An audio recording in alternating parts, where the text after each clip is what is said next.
Le 18 novembre 2022, l'adjudant-chef Didier Badji et le sergent Fulbert Sambou ont disparu dans des circonstances mystérieuses.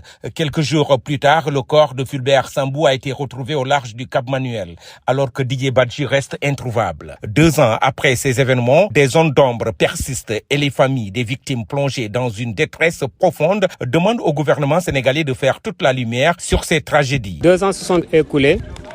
Nous en dirons la tragique perte de nos frères dans des circonstances non encore élucidées.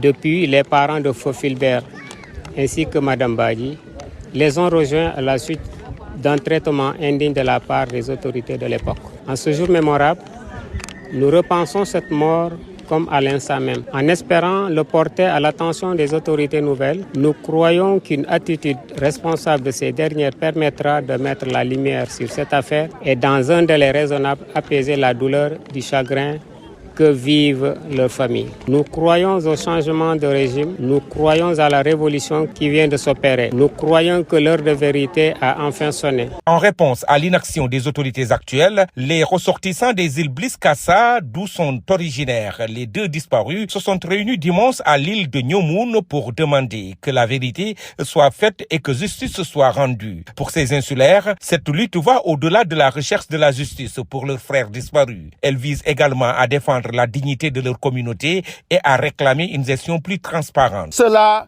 qui viennent de nous quitter, je veux parler bien sûr de ce défunt régime, ces tortionnaires, ces criminels, ils en ont suffisamment tué. Ils ont créé la désolation partout où ils sont passés. Ils ne sont pas comparables aux tontons Macoute des Duvalier. Ils ne sont pas loin de Pol Pot, encore moins de Pinochet. C'est des mauvais types et nous voulons que cela soit identifié, traqué, également qu'ils payent, n'est-ce pas, le lourd tribut. Les femmes des îles Bliss Kassa ont également exprimé leur soutien lors d'une retraite dans le bois sacré, exigeant toute la vérité à leur sortie tout en indiquant qu'elles ont agi en conscience avec respect pour leur tradition. Le gouvernement est maintenant sous pression pour répondre à cet appel légitime des femmes et des hommes des îles Bliss Kassa.